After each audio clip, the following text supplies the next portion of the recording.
오늘 본문에는 루벤 자손과 갓 자손과 므낫세 반 지파를 향하였던 이스라엘 백성들의 그 오해가 풀리는 상황이 설명되고 있습니다. 그들을 향하여서 그 오른쪽 지파들이죠.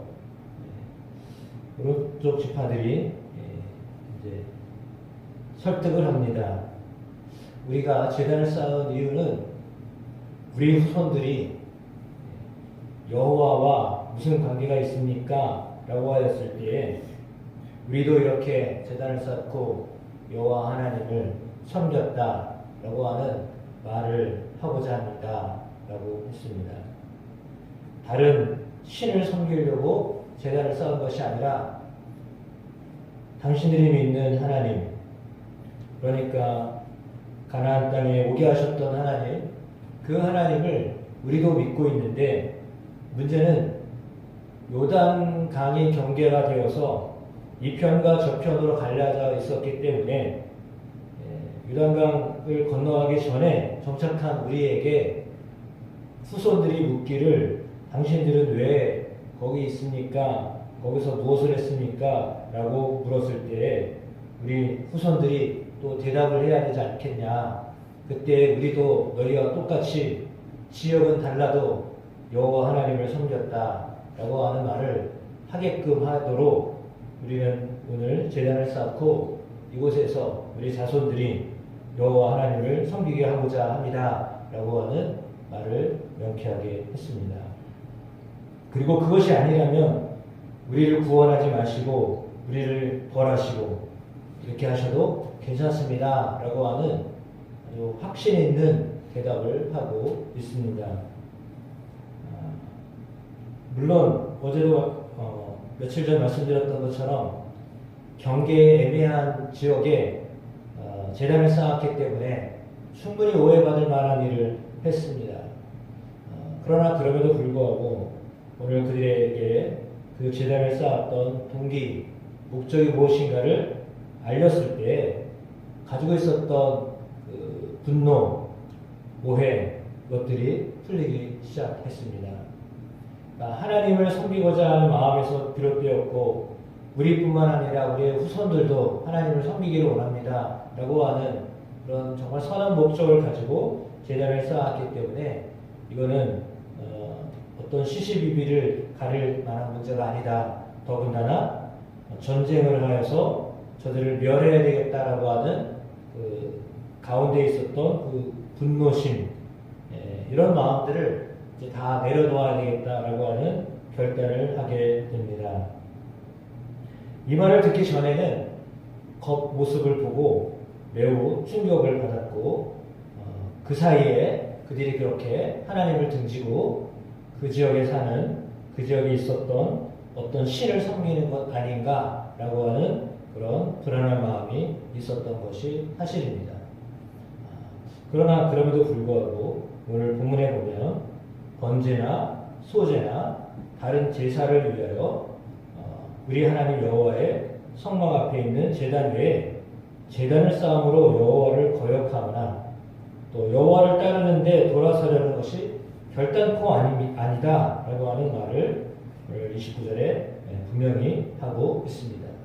그래서 이 말을 들었던 비느하스와 그와 함께했던 그 지파의 지도자들이 함께 기뻐하였습니다.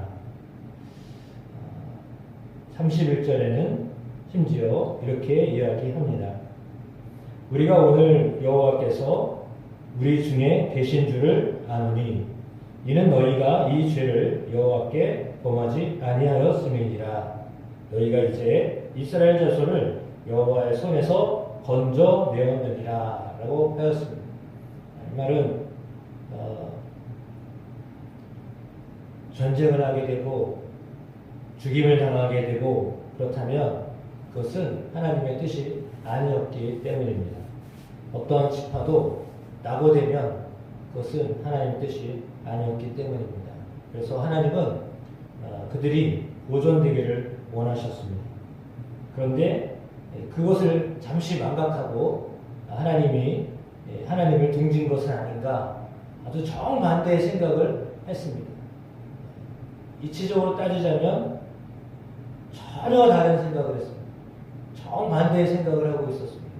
저들이 하나님을 등지고 우리를 등지고 하려고 하는 것 아닌가 라고 하는 전혀 다른 정반대의 생각을 품고 있었습니다. 그러니까 이 두 집합와는 전혀 의도하지 않은 결과가 벌어질 뻔했습니다.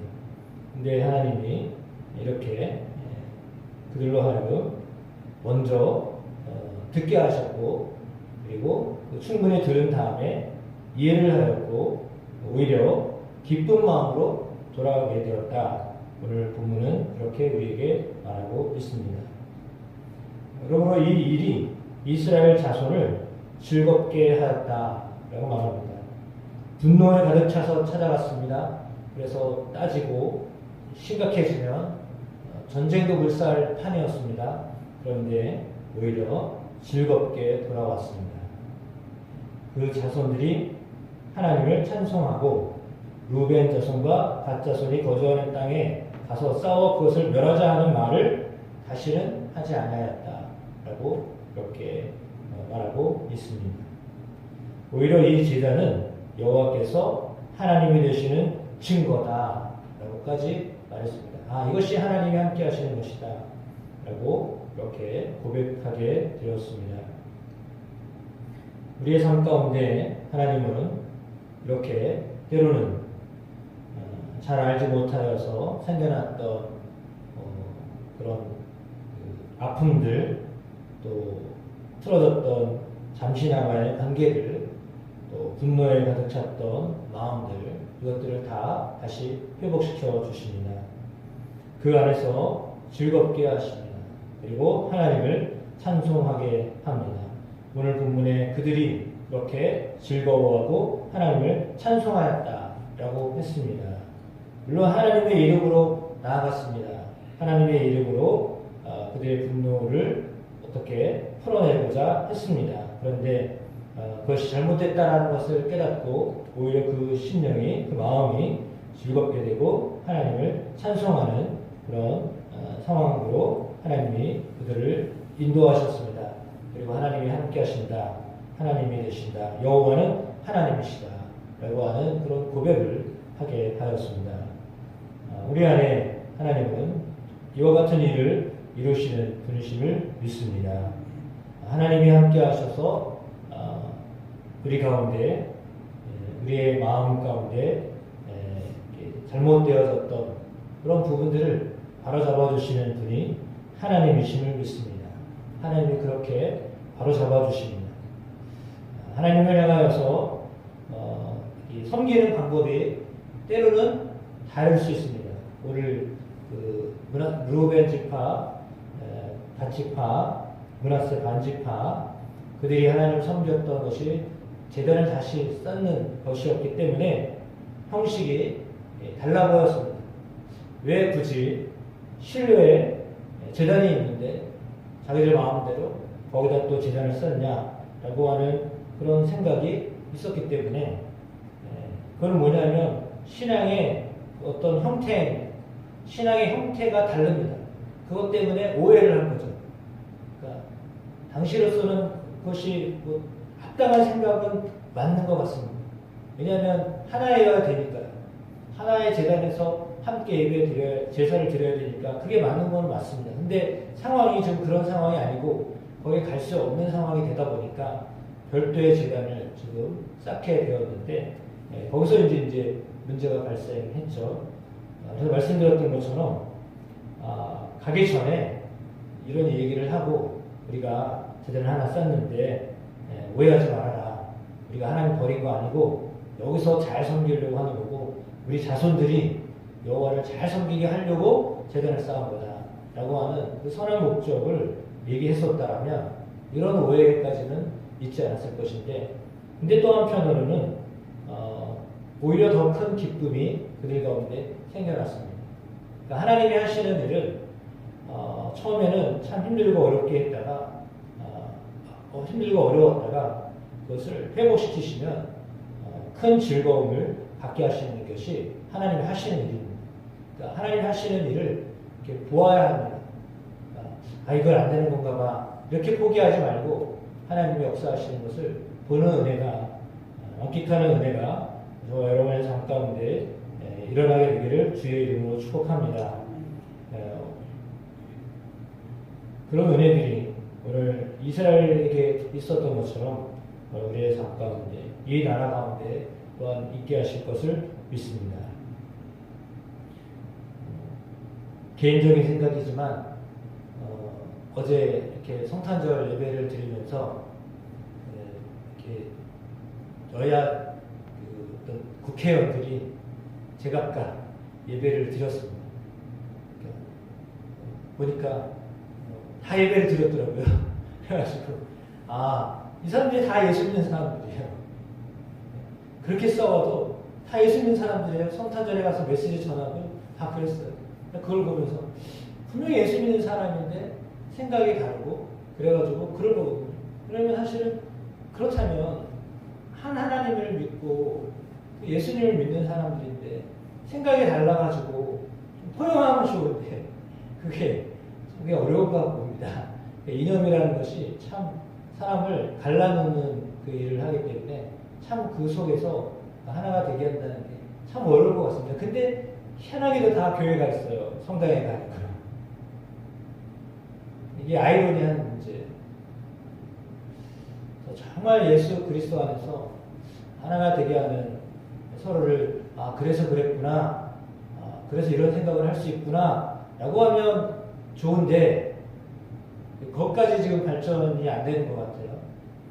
교회를 가고 성당에 갔다는 것 자체는 참 박수칠 만한 일인데 그럼에도 불구하고 아쉬움은 좀 더 이렇게 열었으면 좋겠다라고 하는 겁니다. 그러니까 사실은 신앙은요 개방성이에요. 신앙은요 협소해지는 게 아니에요. 신앙은요 열려지는 거예요. 마음이 열려지는 것이 신앙 안에서 우리가 해야 될 방향이에요. 우리의 방향은요 열려 있는 거예요. 유대인이나 헬라인이나 다 복음 안에 하나가 되게 하는 것처럼 신앙은 그 안에서 우리의 생각을 넓혀야 되는 것이 신앙이에요. 그러니까 예수 안에서 다 넓어져야 돼요. 그게 안 되면 오히려 이렇게 협소한 사람이 돼요. 옹졸한 사람이 돼요. 아주 배타적인 사람이 돼요. 그러니까 신앙 안에서는 다 열려 있어야 돼요. 예수 안에서 다 예수 그리스도 안에서 있는 사람들이에요. 예수 그리스도 안에서 다 열려져서 이렇게 받아들이고 함께 갈 수 있어야 돼요. 천주교가 사실 확장이 되는 이유는 그 개방성 때문에 그런 거예요. 확 열려있잖아요. 그러니까 다 접근하기 쉬운 거예요. 그래서 우리의 삶에도 동일해요. 우리가 마음을 확 열어야 돼요. 열어서 이게 정말 진리가 아닌 것 외에는 타협이 아니라 수용하고 받아들이고 그래서 다 예수 안에서 하나가 되도록 하는 거예요. 그러니까 그 하나라는 말은 누구나 다 이렇게 함께 할 수 있는 것 이게 하나지 내 생각대로 다 하나가 돼야 돼. 내 생각으로 하나가 돼야 돼. 그게 아니에요. 근데 우리는 생각할 때 우리의 경험으로 하나가 되고 우리의 생각으로 하나가 되고 우리의 이론으로 하나가 돼야 된다고 생각하거든요. 우리의 교리로 하나여야 되고 거기서 문제가 생기는 거예요. 그러니까 예수 그리스도가 우리의 구원자이시다는 사실은 누구도 부인하지 않을 일인데 그 방법이 그 예수님을 믿는 방법이 또 구체적인 어떤 것들이 조금씩 다를 수 있죠. 근데 그것을 포용하지 않으면 당연히 그냥 갈라질 수밖에 없어요. 안 돼요. 그래서 예수 그리스도 안에서 우리의 마음의 폭이 넓혀지는 은혜가 있게 되어지기를 주의 이름으로 축복합니다. 그래서 신앙은 포용성이에요. 개방성이에요. 열려지셔야 돼요. 그러면 누구든지 정말 예수 안에 하나가 되는 은혜를 경험케 하실 것입니다. 그래서 고집하면 안 돼요. 하나의 어떤 신앙의 형태를 고집하시면 안 돼요. 주의 은혜가 이렇게도 역사하시고 저렇게도 역사하시고 저 사람에게도 역사하시고 나에게도 역사하시고 저런 사람에게도 역사하시고 이런 사람에게도 역사하신다 라고 하는 것을 이해하고 받아들이는 은혜가 있게 되어 주시기를 주의 이름으로 축복합니다. 네, 기도하겠습니다. 성령 하나님 감사합니다. 오늘 우리에게 말씀을 통하여 배우게 하여 주시고 또 우리의 마음에 문을 열릴 수 있도록 허락하여 주심을 감사드립니다. 이스라엘 백성들에게 일어났던 오해가 풀렸습니다. 그리고 그들의 자손들이 여호와 하나님을 섬기도록 하는 일에 목적을 두었다는 사실에 우리가 또한 도전을 받습니다. 우리의 자녀들이 여호와 하나님을 섬기도록 예수를 믿도록 하는 일에 우리의 마음이 넓혀져 누구든지 예수 안에서 참으로 자유하며 기뻐하며 즐거워하며 살아갈 수 있는 은혜가 우리의 자녀들 가운데 자손들 속에 일어나게 하여 주옵소서. 우리의 어떤 굳어진 형태로 바라보지 않게 하여 주시고 넓은 시각을 가질 수 있도록 성령 하나님 인도하여 주옵소서. 예수 그리스도의 이름으로 기도드립니다. 아멘.